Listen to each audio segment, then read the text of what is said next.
So my next question, I think we'll move on to food security now. Yeah. So I have a question about food security, since you're quite active in agriculture and agri-economics. There has been a lot of talk going on about the climate change, and it holds reputation because of the things that are happening around us. And that in turn is affecting the crop production, especially the kharif, the rice production that's happening right now. In Maharashtra, not in Maharashtra, the rice not so much, but even in hilly areas and mountains, the rice areas. And on top of it, the government has, in the past 4 months, I think they have banned exports of rice, they have banned exports of sugar and wheat. But also joining it to the fact that the World Bank 2 days back said that the world will face a recession in 2023, next year. And also the Ukraine-Russia war, it has affected the grain market and crop market in the whole world. So banning these exports of wheat and rice and sugar, would it not put burden back on us in form that when there is less supply in the market, the price will go up in the global market, and again we have to face it? I'll answer this question in a broader perspective. So let us consider, after this program we are going to McD. Okay, let's have a burger. Okay, वहाँ जाके if you are saying कि ये 500 का burger मुझे 250 rupees में दे दो, what do you think the guy is going to do with you? बोलेगा 250 300 में ले लो, ऐसे बोलेगा, right? Reverse the scenario. Consider you are buying a tarkari, a sabzi, coriander for that matter. So we purchase 50 rupees का purchase किया vegetable, then we say कड़ी पत्ते दे ना फोकट, right? 50 पैसे का coriander or something, और कोई बेर बेच रहा है, एक उठा के आप टेस्ट कर लेते हो जाते जाते. Why you do that? Have you ever asked this question to yourself? Why we do this? Because we don't value the person who produces it, and we also don't value his production. Right? To answer your questions precisely, if I am producing something, I should have a right to decide the price of what I am producing. If I am producing onions, and as a government, you are deciding the price. You are deciding where I should sell it. You are deciding where I should not sell it. How you are going to improve your agriculture and how you are going to improve lives of farmers? Why this is not happening? Especially I want to go back to farm laws. We have, see now, these farm laws were introduced, the way they were introduced, the way debates happen, it's a separate thing. But let's answer the broader question. Don't we think that farmers should have freedom of technology, freedom of what they want to produce, freedom of market where they want to sell their produce? All these years, especially after 1991, where this LPG happened, liberalization, privatization, globalization, this process was accelerated. Accelerated. Why agriculture was left out of it? Because farmers are in small number and consumers are in big number. So a political party at the center doesn't want to create any problems for a huge vote bank, consumers, and farmers and their lives could be ruined. Consider the onion, right? So onion, if it becomes 100 kg, 100 rupees per kg, there are agitations, right? Don't eat onion, you are not going to die. And that too in a country where 70% of the people still rely on agriculture. Then we have agitations. If 100 rupee kg onion we have to buy, then as you said, government imposes ban. But what happens when a farmer has to sell 1 rupee kg onion or 50 paise per kg onion farmers have sold, or they have to dump their produce on the roadsides? Nobody agitates.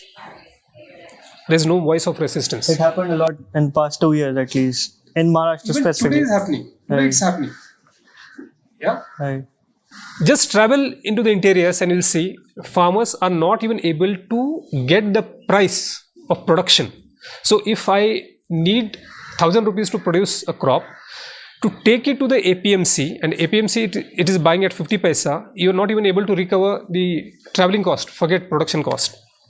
Yeah. So I think we have to reconsider the entire spectrum and structure of agriculture. Import export is one part of it, or CSCP, which defines the price of produce, the way it is calculated. How people sitting in Delhi can calculate the price of tur or urd or tomato or onion which I am producing in my village, and who has given you that right? So PhD holders, doctors, professors, media, politicians, they decide about the lives of people who are actually fighting the battles on the ground.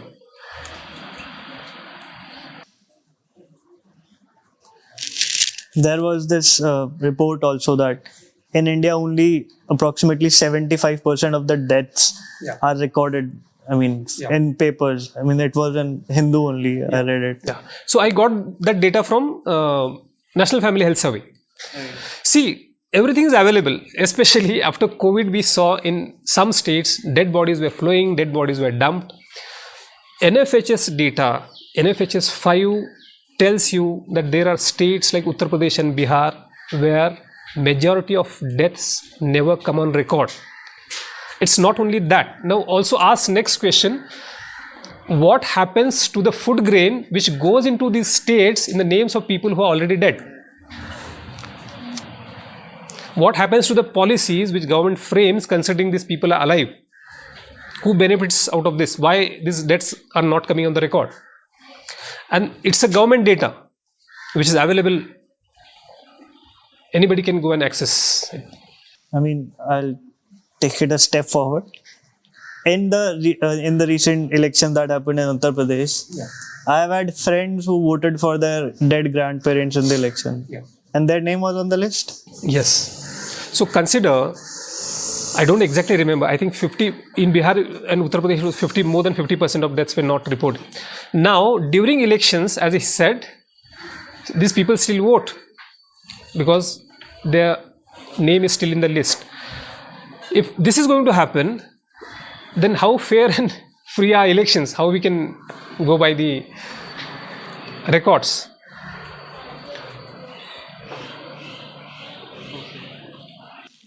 I think we'll leave that there. Yeah. Okay. So,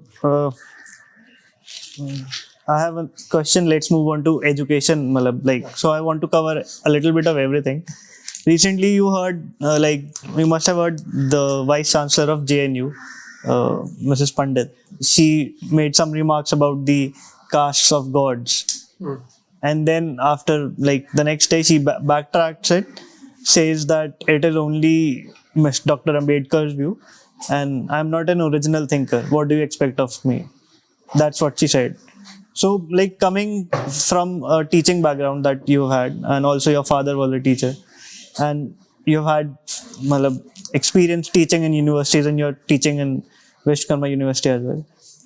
What do you think of the education and a role of a professor in the current times? When she says that I'm not an original thinker, do I really, as a student of yours, would I want you to be an original thinker or not?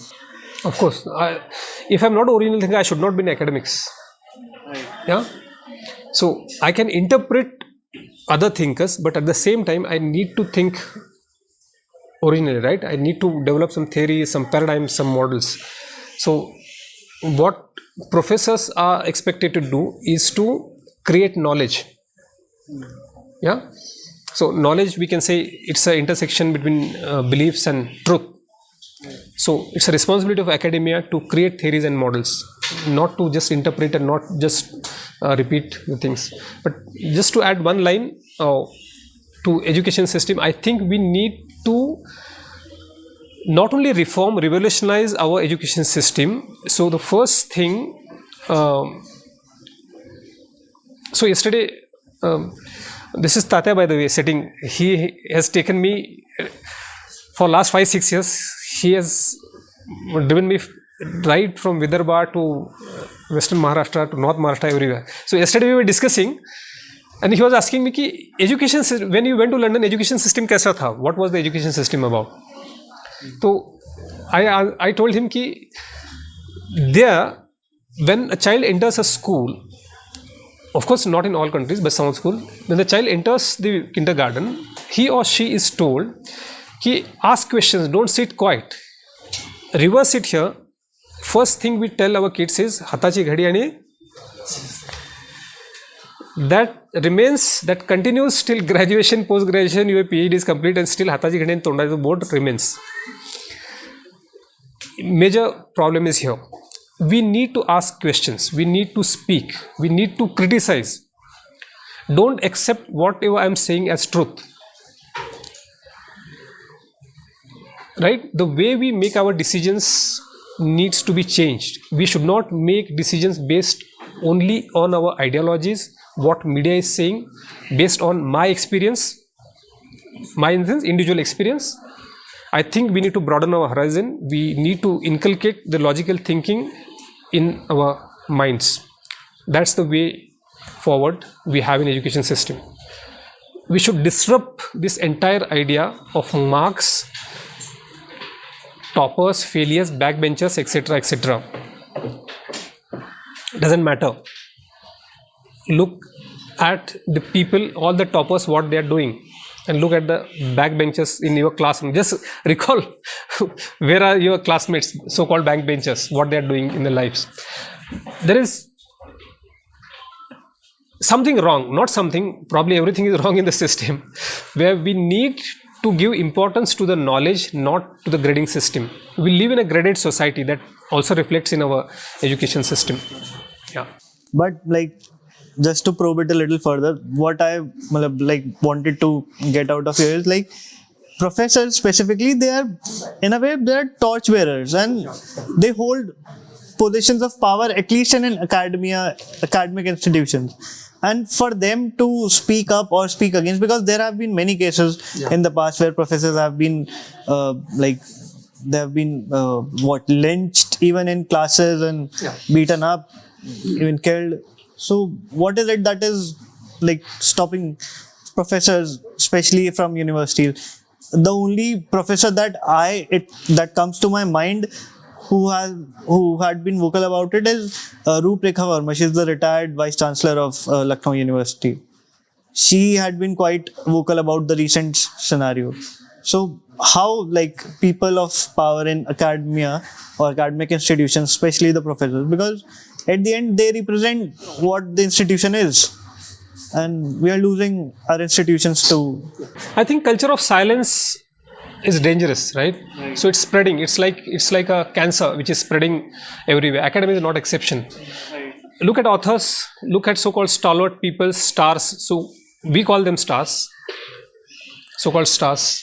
Yeah, there's a pin of silence. Yeah, shining bright stars. So academia is a part of society.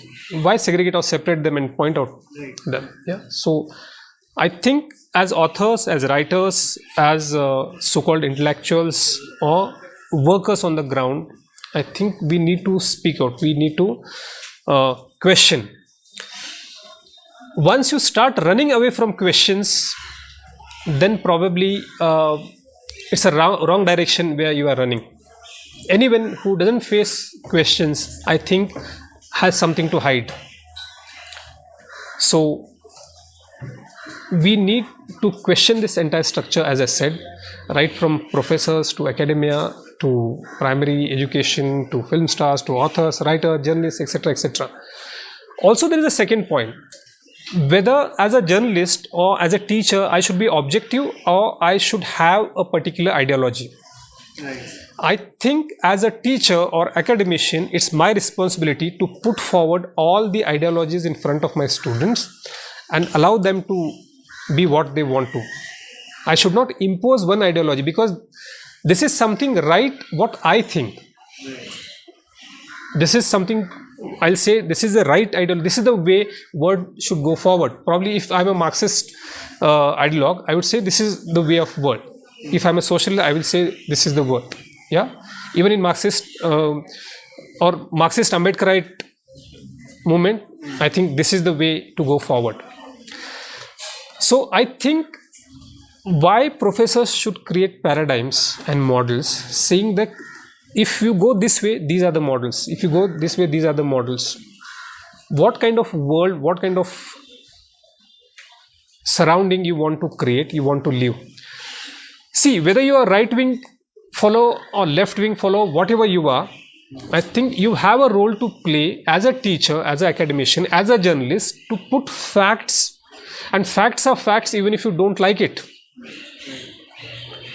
And this is the problem, I think. Authors, writers, actors, academicians, media, we are turning into a propaganda machinery of a kind. Whether it's a left, right, center, whatever we are saying.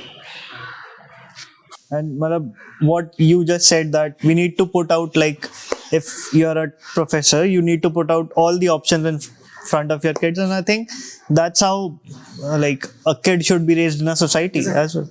You put all religions in front of him and let him turn 12. He'll kick. Let him select. I think that's right. That's how a society is built and all. And I have just 2 more questions left. So I'll end with 2 questions. I'm not going to bore you. So recently, there were quite few judgments from Karnataka High Court and Kerala High Court. Kerala High Court is I can't even believe that Kerala High Court was saying this. So Supreme Court's bench that's deciding on the hijab law right now. Senior advocate Colin Gonsalves, he said that Constitution is a living being and it should change with times, and we should change it with times. What are your views about it, towards the Constitution of India and how it is interpreted or read out in the courts of law, if you have had the chance to be in the... See, after independence, there have been a lot of amendments in the Constitution, right? If you go to the number of amendments, so it's already evolving. Right. It's not that we have not changed it at all. So it's an evolving process, and even Dr. Ambedkar said the same thing, right? My concern is that we have a constitution which gives you political right, but that is not enough. We have equal political rights, but we are living in a society we are not able to exercise those rights, right? So we should not believe in any dogma. That's what I feel. It's my personal opinion. Again, see what happens with, if I think of a thinker, of a person, for example, Buddha, what Buddha said in his times, in Tripitaka, I want him to answer globalization and today's problems. Right? Same happens when you start arguing with people who believe in a dogma. Any political party or a thinker for that matter. The main point is here, we should not lose the soul of the Constitution. We are secular state, fraternity, brotherhood, it has been promised in our Constitution. This is a premise, right? This is a country where we all stand on a equal platform, equal premise. Socialist republic, what we say. I think this is the soul of our Constitution. And freedom of thought, by the way, freedom of expression.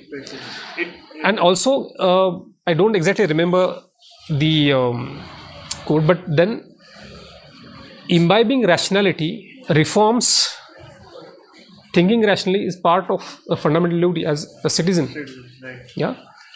So I think if you start hitting those parameters, then I think we are on a disastrous path. You said that it's a personal right, like it is a personal right given to you, but somehow you don't have the freedom to exercise it. Yeah, exactly. Then what's the use of having the rules? I mean, laws are there, but Not executed and interpreted in a way that you can't hold, you don't have grounds to fight against it. But that's like, it's a belief system for 1.4 billion people now that we are nearing 1.4 billion. It's a difficult way forward, I guess. Yeah, but I think as a nation we'll find a way. Nations evolve, people evolve. There are phases in life of nation and society as there are phases in life of individual, and I think it will evolve. It's not in here, but it just came up my mind, like while we were talking about agrarian crisis and food security. What is it that you feel about now that we are talking about climate change all over the place? We are talking about net zero. Net zero is like the talk of the town, let's say. And there have been recent reports like CCAGH, the climate advisory group. They have said that net zero that we are targeting in 2050 is too little too late. They've said it. And also, if you look at in Indian perspective, there has like, especially stemming from the government organization or the government that has the power to take decision, nothing has been done on that farm. I mean, nothing, absolutely nothing. I mean, don't you think that should be addressed? Even in I think it's after a very long time that in today's newspapers that I've read so much about climate change in today's newspaper, like even in Hindu, in Express, there were multiple articles about climate change, and it's been after a long time, I think. Can we connect this question to the last question because it's related to the Absolutely. Right. So I'll ask the last question and we'll connect. Yeah. So you're going to Oxford University, to the Reuters School of Journalism for a fellowship in January 23. So I just wanted to ask, like, what is your agenda there and what are you going to be working on there? Okay, I'll club these two questions. So let's talk about climate change first, and I'll connect this to the last question. So when we talk of climate change, we are talking about science, green gas emission, reducing the emission, and protocols and contracts and blah blah blah, everything. At the end of the day, I think we should reverse this system, reverse the thinking process. The last man standing on the last ladder of the society, how climate change is going to affect his life. Until and unless we address that, we are not going to address climate change. Also, it has to do with a development model which we want to pursue. Unfortunately, again, we are still pursuing the development model. Like in Pune city, we are building now flyovers, right? Already in European countries, they are demolishing flyovers and we are building metros and flyovers here. Instead of encouraging public transport, we are coming up with new models of two-wheelers and four-wheelers. Nobody is talking about that. Nobody is talking about that business and money involved in the entire process. What kind of development we want to achieve, what kind of development models we want to pursue, that is something we need to understand. That is one thing. In Oxford University, what I am going to do, the fellowship is for journalists who want to work on a research proposal. The research proposal which I submitted was how we evolve the process of agriculture communication. So when we say agriculture communication, we also think of language, science, symbols, linguistic, anthropology, culture involved in communication. Communication is not just speaking or symbolic communication, non-verbal communication. Communication involves all these social sciences, and then how we develop this model. Because when we talk of climate change, when we write about climate change, when we speak of climate change, we say that these farmers are not understanding what is climate change. Probably I think farmers understand climate change more than us or more than scientists because their lives depend on that. So I think it should be an inverted pyramid like we have in news, that we should learn from them and then evolve our climate change models, which is not happening right now. It's not that the farmers don't know about it, it's just they don't know the cause of it. See, we have identified the cause, they are fighting for the cause. Yeah. So thing is that, see, I will do my PhD. So I did my PhD in development communication. Okay. So I went and collected the data and I am holding the PhD. I am getting my whatever prize and what about the people who actually evolved it, right? So I think we need to understand that knowledge is not restricted in four walls and university degrees.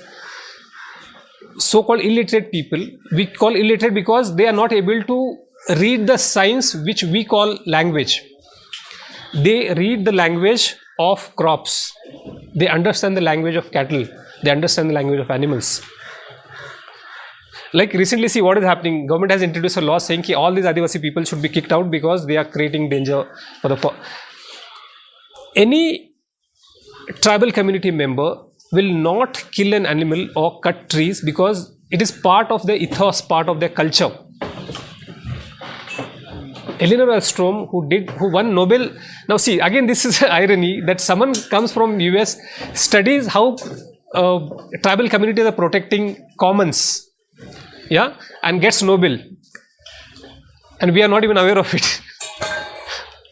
So why look towards Western countries for climate change and answers on climate change? We have our own people, we have our own knowledge bank. We need to find answers, and most importantly, last thing, we need to identify what kind of development model we want to pursue.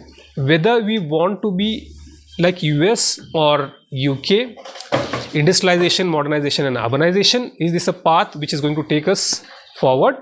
Or we need to find development models and paradigms which are deep rooted in the culture, community and society and people around. Right. And just a following question to this one about the fellowships. You have been awarded multiple fellowships, and you have worked a lot in support. So, like, for the students that are going to listen to you here, like, I want you to tell them like how to keep a tab on the fellowships or to grab the opportunity when it comes, so as to help them in their career or the work they want to do. I want you to end with this. Yeah. So here, all of you might not be journalism students. You must be coming from various other faculties as well. But those who come from journalism and communication background, even if you're working in any other field, I think fellowships and scholarships gives you an opportunity, provides you a space, a breathing space rather, where you can focus on one particular topic. So this book, should I promote my book? Yeah, go ahead. So this book is outcome of a fellowship. There is an organization called SATB in Delhi. They offered me a scholarship and they asked me to write 4 stories. So I said, why 4 stories? I can write a book on it. Stretch bit and work on it. So there are a lot of scholarships and fellowships which are available. We just need to find it. So if you are journalism and communication students, we can discuss separately. So there are websites we can follow the fellowships. If you are coming from a social sciences background, there are other forums, platforms. But believe me, there are hundreds and thousands of scholarships and fellowships which we don't tap. So it becomes like there are particular people who get these fellowships, go abroad, study, and we don't even know it. So instead of forwarding good morning and good night on WhatsApp, if we start something like this, where we can share this information, that is going to help. And second thing, when you work on a scholarship, when you work on a fellowship, so I was telling Vaibhav last time, when I listened Noam Chomsky for first time, so I was sitting there, Noam Chomsky is speaking in front of you. Where you will get this opportunity, man? Come on. Yeah. Fellowship opens your eyes or makes your horizons more broader. It makes you realize where you stand. So whatever you say, okay, now I'm going to tell you, okay, I'll promote myself saying, okay, I have got 25 fellowships, I got Ph.D, I'm going to have 3 books, 4 books here. The moment you stand in the world order and you see people around, you realize how small you are. And that pinches me all the time, saying every time I write something, read something, I realize I have to still do something, still understand it from different perspectives, more perspectives. And then you start a race with yourself. In any profession, wherever you are, the race is with yourself. So how much better I am today than what I was yesterday. And that's the journey. There's no destination in the journey, in the knowledge, because it's a journey which you enjoy. Destination is not the target.